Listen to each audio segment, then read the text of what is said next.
Welcome to your senior defense. This is Victoria Montoya.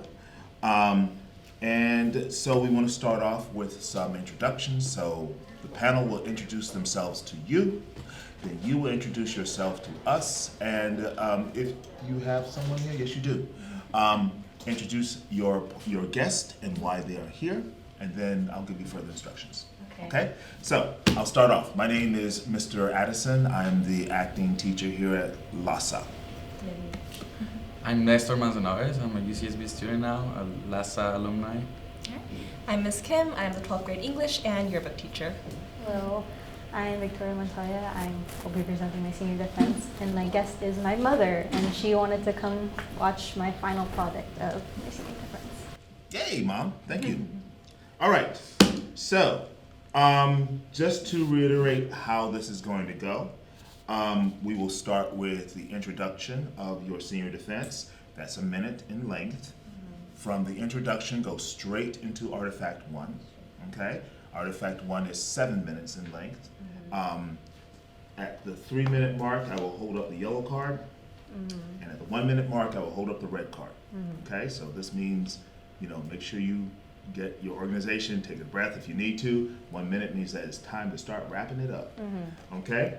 After that, there'll be a 3-minute time limit for us to ask you questions about that artifact. Okay. And then after that is done, you will start your artifact 2. And the same procedure, 7 minutes of you giving your artifact, 3 minutes of us asking you questions. Then after that, you will give us your 1 minute or so conclusion. And then we have 5 minutes to ask you questions. And after that, we will ask you and your guest to step outside so we can talk, and then you'll come back in, and then we will talk. Okay. Okay? So, your senior defense, Victoria, starts now. Good morning and welcome to my senior defense presentation. I am Victoria Montoya and my pathway is acting, and I chose acting because ever since I was 9 years old, I wanted to be a professional actor, and I've taken classes to advance those skills, and I am in DTASC at this school, which is the Professional Acting Ensemble, and I've been in 2 plays. In college, I wished to go to Cal State LA and then after a while transfer to a UC or private. And I want to major in theater, minor in computer science, and in the future, I want to double major as television and film. And my years here at LASA have improved me into a better student in my academics and in my personal life in a better person. And my work here through the theater program and through my classes such as my AP computer science class have improved my flexibility, my accountability with assignments, and my problem solving skills. And with those new skills, I can go into the future and achieve all the goals that I set myself, being a double major with a minor and in my personal life. Thank you. Great. Go right ahead. My artifact, my artifact 1 is my fall 2022 production of Chavez Ravine, and it's about the untold story of the residents who fell victim to the development of the Dodger Stadium. And the purpose of this play was to educate the students about the events of Chavez Ravine and how our culture and communicated was affected by this historical event. And my tasks were first to be an understudy. And as an understudy, I would have to study the script, do close readings, underline and find out any terms that I did not know. For example, this is Bud Abbott and Luke Costello. I don't know who those people were at the time. So when I searched it up, they're actually a comedy duo. And in this is a skit of Who's on First, and which I actually performed on stage as an understudy. And they were famous in the 1940s to the 1950s. And as an actor, when I received a role, I was supposed to do my blocking and learn all the lines, make sure that everyone, my scene partners, knew that I was stepping in for the actor. And in this clip, you will see me in the blue, and you will see my choices that I made for my physicality and my emotional connection with myself, with the character, and with my scene partners. Except the Japs, the Chinese, the blacks, the wetbacks, the beards, and the Jews. Leave anybody out? Yeah, the mix, the guineas, and the sauerkrauts? Them too. No, I must convince. I have to see 2 first show bars for the musical. Me too. Old Man River. But we need to put a stop to the housing authority before they break ground. See? Hell's bells. How are we going to do that? Light. It's the one thing communist vermin cannot stand. And publicity. It's the only way a free society can control them. What's the big idea? You speaking up with that big dramatic voice and all? Yeah, who are you? Who are you?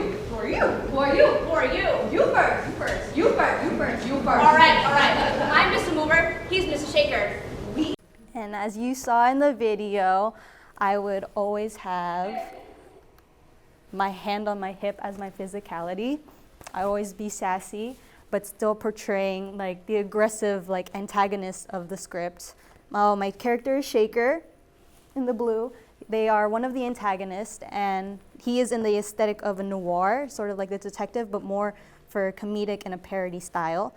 And I chose to point a lot because it was a very aggressive point, and it's very aggressive and like threatening to point. Even though that they're still comedic and it's still satire, you still keep the aura of being an antagonist. And here are my motivations of personalization. My motivations were this specific quote of the character is saying several racial slurs, and we had to change it in order to fit the friendly aspect of the production. And this made me realize that it's still an antagonist even though it's still comedic. And this was actually what happened back then, that people would just say this freely, all of those things freely. And it made me know that I'm still like an antagonist. I still gonna get what I want, and I'll do anything to get it, no matter what I say, no matter what I do. And here are some of my blocking for my physicality that I wrote down. My personalizations is mostly for how I stand and how I gesture to the other people. For example, when I jumped into the arms of the person, I decided to just hug them and not actually jump into their arms because I was not physically built for that. And hello. This connects to my outcome of innovation, citizenship, and collaboration. Innovation because it's the artistic view of the actor, and as you saw in my video, you could see that I made the character myself, and also still part of the true to the story, and still connected with the main character's choices. And the choices that I picked for my character were to be sassy, but still the antagonist, and still being very free with myself. And citizenship because I contribute to the cast, the director, and the school. I contributed to the cast by making sure that I stepped in for the actor when I needed someone to step in. A contribution to the director because he asked me personally to be an understudy, and I could have said no, but after reading the script, I really wanted to be a part of this play. And contribute to the school because I educated my fellow classmates on this historical events. And collaboration because I got this role 2 weeks before the play, so I had to work under pressure and communicate with the cast that I was going to step in for this person on these days, and that you would need to be ready for me to be the actor and not the main actor. And my achievement was my flexibility as an actor because I was given, being an understudy, you don't know what role you're gonna get, and it was given certain tasks, and I had to be able to compromise between two things. And when something changed in the script, I have to be able to like pick it up right away. And for my area of growth as an actor is my vocal choices. As a person, I am a very quiet person. I'm a very soft-spoken person. And my plan to grow is directly from my acting teacher is when I'm ordering food outside, make sure that everyone in the building can hear my order. It might be annoying at first, but it will help me build confidence in my voice and build confidence in my choices when I speak. And my transferable skill is my accountability. It's a transferable skill because I can transfer it into my classes for being accountable for my assignments. Whenever I'm absent, if I miss a presentation, I have to be accountable for those things that I missed. And inside the outside world, you have to be accountable for your own actions, stuff you do, and like have to be accountable for yourself, make sure that you're on top of things and you're not falling behind. And I'm accountable for my future because being a double major with a minor, that's gonna be a lot of assignments to do and keep up with. And I'm going to have to be accountable for everything that I do in my life, being everything that I do. And, oh, thank you. All right, great. I forgot to give you your 1 minute warning, but you finished well ahead of it. Thank you. Make me feel better. Okay, so now it's your 3-minute questions. So let me start. I want to know more about your process as an understudy. As an understudy. So what did you know what was essential that had to be there, and then what were you able to bring in terms of innovation to the role to make it your own? Okay, so it's a two-part question. Okay, so my process as an understudy that I knew I had to do was had to know what the script was, and I had to know like what was happening, and I had to know like the blocking of the like everyone. Like I had to know what was going on all the time, so I wouldn't like miss my cue, or if I had to like step in for someone if they were gone. And it connects to innovation as an actor because I had to like create the character while still being true to the script and the main actor's choices. I had to change it so it was also flexible to me, but also still flexible to the trueness of the character.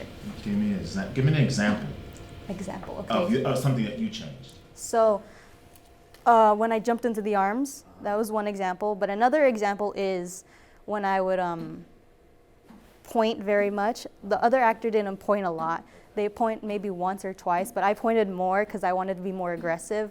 Also, in the example, might have an inflection in my voice where it goes up, and that's more of my choice rather than the actor or the character's choices.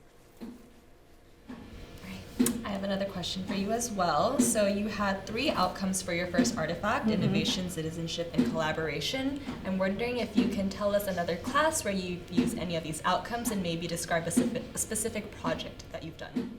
Okay, so innovation, I've used it in my computer science class because I had to make up stuff on the spot if I ever needed to like make something in like less than a class hour or something. And I've used citizenship in my other classes like English, because if my friends are absent and then I can give them like tips and like things that they missed, and I can like show them, oh, that's not how they do it, this is how you do it. And collaboration, because it also works in with the helping with friends, but also we're collaborating with the teacher and making sure that I understand fully what they're talking about. Yes, sir. Okay, great. Let's move on to your second artifact. Give me a chance here, 7 minutes, and go ahead. This is my artifact 2. It's my create task for my AP submission for my AP computer science class. And the task was to create an application on Snap, which is a coding website. And the purpose was to turn in for College Board to assess my skills and my computer science skills. And this is my app. It is like a Jeopardy game. There's the prizes and the categories and the host. And my strongest skill that I can show in this assignment is my originality. And these are all examples of my originality, which is the application idea, making the program, putting all these little blocks together, executing the code, making sure that it looks how I want it to look on the stage, and abstractions, which is a shortened process made by the programmer. And abstractions I used are these ones: categories, prices, cross out, category choosing, and prices. Categories writes out the categories on the stage, this one writes out the prices, and this one crosses out the category and prices that have already been answered. And category choosing, when you choose a category and a prize, it asks you a specific question. There's 12 questions, so we'll have 12 questions in here. And prizes at the very end will show you what prize you got, depending on your score. And then this is inside the abstraction. I made all of this go together, and this is just a piece of it, but all of them have something inside of them, and this is how they look. And this is how it would look after you see the writing, the prices. And this is also how it would look after the categories were written. And my transferable skill is problem solving. And for this specific assignment, the problem that I had was keeping track of questions, because every time the host would ask you a question, it would keep asking you even though all the questions were answered. And it is debugged by that code on the left, on the right, I mean. And for when it started the code at the beginning, it would set all these inputs to 0, which is 12 for the amount of questions. And every time a question was answered, it would go set to 1, meaning that question was answered and you don't need to count that anymore. And every time, when all of these were 1, it would get sent to the host, and the host would know that it's the end of the game and all the questions have been answered. This problem-solving skill transfers into my class because I will be able to improvise a solution when needed, such as when in math class, if I ever need to figure out how to do a problem and the teacher didn't explain it right or like in a way that I understood, or if like my classmates need help and I need to help them understand it in a way that they can understand it. And these connect to the LAUSD outcomes of critical thinking and communication, because critical thinking, because it's a systematical way of thinking using data and using all the skills that I have from my computer science class, being able to fix the problems when I needed. And communication, because it helps me, after fixing this problem, communicate my ideas in the way that I want them to be communicated. And my area for growth is my tunnel vision, which is only seeing one way of doing things and not seeing any other ways. And one example of it is these instructions that the host says, which is also a sprite, which is just like an actor on stage. You move him around. And for example, this is how it would look on stage. It's not very pretty, and they're very small writing, and they only stay up there for 6 seconds. And I only thought this is the only way you can do it. This is the only way you can show how instructions are when you need to speak. But as you can see, the categories are written on the stage, so I could have just written out the instructions, and then when the user was ready to play the game, they would click a button and then it would start the program. And my plan to grow on this is taking leadership roles in extracurriculars, and these relate because with my tunnel vision, I only see one solution and my own opinion, and if being a leader, you have to take in everybody else's opinions, and you have to make sure you can compromise between everyone. It's also stepping out of my comfort zone, and my decision-making will go into that. And my false assumptions and expectations going into this were that the code would always work, and I didn't need help, and I could do everything myself, which ties into my tunnel vision. And my achievement is a collaboration. I never really asked for help from anybody, so I asked one person for feedback, and that one person helped me find the bugs in my code, and they helped me with like debugging and stuff, and they helped me like see other ways of like fixing my code. And that's it. Okay, great, thank you. All right.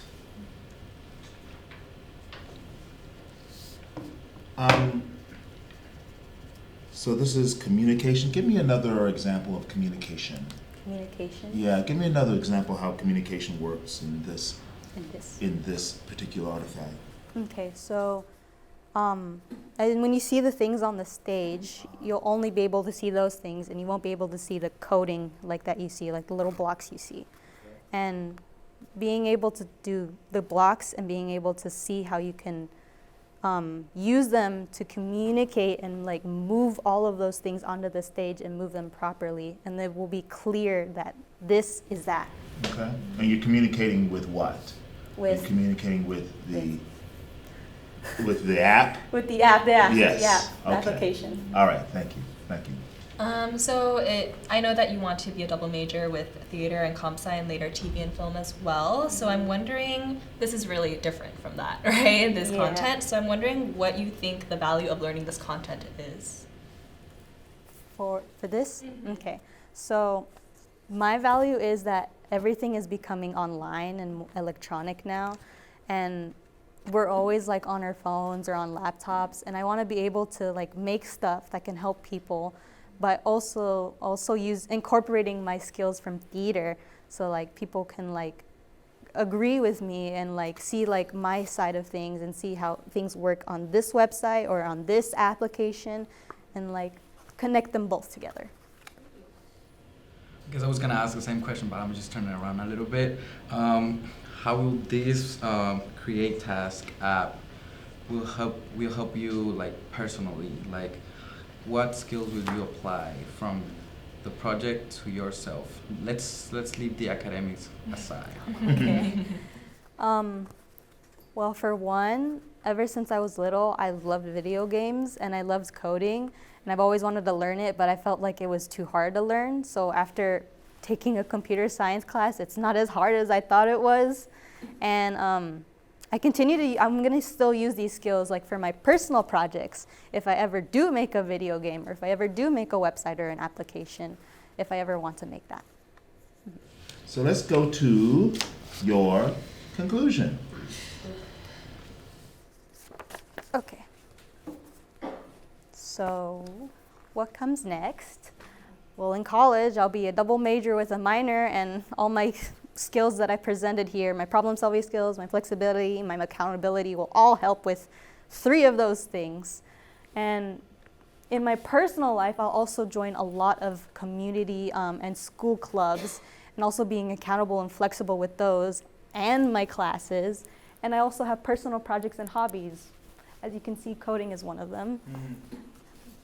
I'll be able to actually keep myself accountable and not like take 3 years to finish 1 page of a book, or 3 years to finish this 1 piece of art that I was doing. Even though it's fine to do that, I just want to keep myself accountable for the actions that I'm doing. And these are all my personal stuff on the top, and this is my profession as of now. Thank you. Oh. Thank you. All right. All right, so 5 minutes. I want to look at tunnel vision, and I want to look at tunnel vision versus collaboration. Okay, so you know that is something that falls into your, where you go. Sometimes you are a solo person. Yeah. Okay, how or what have you learned about what you need to do in order to make collaboration happen? I need to actually go up to people and like talk to them, like, oh, are you doing this? Are we like on top of things right now? And that's what I don't do. I don't go up to people and talk to them or ask for help. So I have to be able to step out of my comfort zone and just talk to people. Can I ask you a follow-up question, which is simple? Why? Because that'll help me. Why do you not? Oh, why do I not? Yeah. Well, I grew up as a very independent person, and as you can see, like I've done all of that by myself, and that one specific feedback, it was only like for the problems that happen. So I'm used to doing things by myself, and I'm used to like completing tasks all by myself, and like just everything by myself, really. I'm used to doing that. So you have been at LAUSD for 4 years? 3. 3? Okay, so freshman year somewhere else? Okay, so but you've been at LAUSD, and LAUSD is a great school. It's, special, and you are an actor, right? So I'm wondering what specifically about LAUSD do you think, whether it be community, friends, classes, etc., prepared you most for college? It was classes and like people near me, the close people to me, like teachers and friends. And my classes, because I actually learned how to become a better student here in 9th grade. Believe it or not, I got F's and D's a lot. Yeah, I did. And then when I transferred here, I started getting like straight A's, or like just A's and B's and all that stuff. And I actually got AP classes here, and I didn't get AP classes in 9th grade. I didn't even know AP classes were a thing in 9th grade. And my friends, because, and the people close to me helped me like build up my confidence and help me see things like in their perspective too, because since they're so close to me, I respect them, and I'll be able to like, ask for help when needed, collaborate and all that stuff. And my family too. My family I also ask help for, and when I need it most. Cool. I'm gonna have a follow-up question on that too. So, you are going to be at CSULA, which is very close, but you might not have the same resources available to you, right, in college. So I'm wondering if you have any challenges you foresee going into college? My time management skills, also with like all the things that I have going on in my life, because I'm going to be a major with a minor, and if I join any clubs, I'll have those. And then I'll have my profession that I'm doing right now, which is doing self-tapes and auditions like on the side. And it's just trying to keep track of everything that I have to do. But I've done this for so long, so I was like, I think I'll be okay. And if I do need help, I can ask for like my family's help, because they've also been through all of this too. and my friends' help if they're ever available. Oh, thank you. What changed? That's a major shift of not doing well in 1 year and then all of a sudden doing well. What changed? The pandemic. Tell me about that. So I was figuring myself out in that era of time, and before in elementary school and like not middle school, I was bad in middle school too. I would also like get like good grades and I was on top of things. I guess it was middle school that made me like change my way of thinking. But like my accountability for myself, I was like, you know, it's so easy to just do stuff. Why don't you just do it on time and stuff? So I was just like, maybe. And then being in like nowhere, like just in my room, like doing nothing, I'm just like, just do it. And so I did it and I got straight A's and I was like, it's not that hard to do it, and be like accountable for yourself and be using skills to like make sure you're on top of things and stuff. Anything else? Okay. All right, beautiful. So this concludes your senior defense.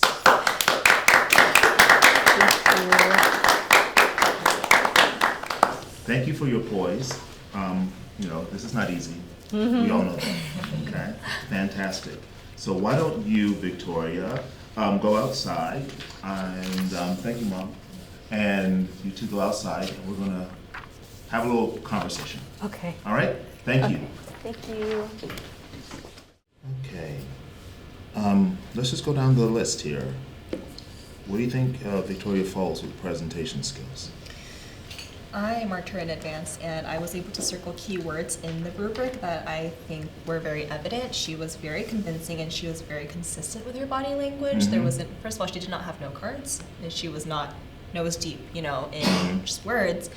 And it was evident that she knew the information she was talking about, right? She was making eye contact with all of us. You know, when asked a question, she would nod along, wait, you know, held her pauses, knew when to take breaths. Wasn't shaky at all. You know, it's clear she was confident and knew the purpose of being here. Yeah, it was rehearsed. This is good. Yeah. Yeah. I also hate advanced. Yeah. So I agree with you guys. Mastery of knowledge. For me, it's in between proficient and advanced, but I hate advanced as well. She made me understand the computer app, the app. She made me understand how it works. Yeah. Yeah. So just abstraction things, all of that. So I hate advanced for that. I agree. That's the big thing I keep reminding students. I'm an English teacher, not a computer science or math teacher. So when I come into a presentation and you're explaining an artifact with content that I'm not familiar with, you need to provide enough context where we can follow along and not get lost. Yeah. So. You know, I go with that too. You know, in terms of acting, I'm just trying to figure out what to say, you know, because it's interesting, you know, she didn't go into the full detail of the process, Right. you know, which is fine. Well, I'll talk to her about it. Okay, good. Mastery of LAUSD outcomes. It was clear that she wanted to use more than. I know. Yeah, it was like, and I did want to ask her. I always intend to ask students to choose another outcome, but she already had. She chose 4 outcomes to talk about an artifact too, and I think if I asked her choose another one, she would have been able to connect the other 2 leftover outcomes to her presentation. It's clear she knew what the outcomes were, the purpose, and why. Okay. She has to connect them. So where's that? Advanced or proficient? I marked her in advance in the first 2 boxes and proficient in the third Third one. box. Okay. But I think if we were to ask like follow-up questions, she would have provided enough evidence. What do you for think? Advanced. I agree with that actually. Okay. So, advanced. Yeah, I'll say advanced, but I'm also going to say, you know, you tend to water the things down the more you add. You can go deeper if you do less. Right. It was actually 5 outcomes, Yeah, right? so Yeah. that would be my note to her. Metacognition. She's a very cognizant student. I think she's very aware of her growth, but it took that last Q&A for us to ask questions like, how did you get to there? You know, Yeah. the pandemic and explaining that more personal, deeper, like, you know, emotional, that vulnerability is what we need to see in order Yeah. for us to understand, okay, this is how you grew. This is, you know, when you grew. So.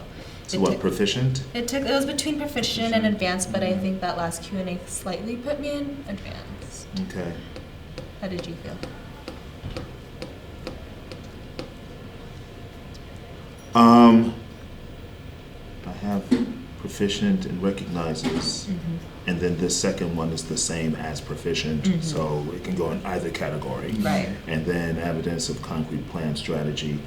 You know, there's some things that are there. You know, I'm going to order my food loud, Yeah. just to get out of that Right. softness. Okay, I will go with advanced on this one. Questions and comments? I marked the first box as advanced, the second one I did proficient. Okay. I think I was also between, but again, it's that Q&A part that's so golden and crucial for so many students, right? Especially if they're like between P and A, because it's again that like super duper deep part, you know, like the sophisticated connections. Like if she didn't mention the pandemic at all, which is a giant part of what happened to our seniors, I think I would have been like, you know, okay, yeah, we kind of know. We're waiting for you to be transparent with us. So I think it was really, I appreciate that she was able to do that and step out of her box. So is she all advanced? I think so. Okay, all right. So, what should we say? Okay, so the first thing is about less is more. All right, what else? Breathe. It's just like I could tell, you know, she has a lot of information to share, and she was cool, calm, and collected. But you know, if you look at her, she has so many things she wants to achieve and accomplish, especially going into college, being a double major, and you know, the majors she wants to choose are not easy, and she's aware. But it's like once you get into college, it's different. Right? As a first year student, I'm sure you know that. So just, I think I'm gonna stick with the reminders of this is what you should remember. All right. Anything else? All right. Here we go. Let me just give you some bullet points here. Presentation skills, advanced. Yay. Mastery of knowledge, advanced. Mastery of LAUSD outcomes, advanced. Metacognition, advanced. Questions and comments, Mom, advanced. You passed. Ah, Yay. thank you. You don't get away scot-free though. That's some stuff to say to you. Okay. All right. All right. So, yeah, this is, you know, it makes me very happy to see actors actually use their skills, you know, and actually use their skills. This is, and not a skill where you're actually on stage and playing a character, but now you have to be yourself. And you have to go, okay, what skills did I learn so I can actually be myself in a situation that I don't do on a regular basis. And one of the skills that I did see happen is rehearsal, because you couldn't have done that on the fly. No. So congratulations on that skill, bringing that skill in. It made me happy.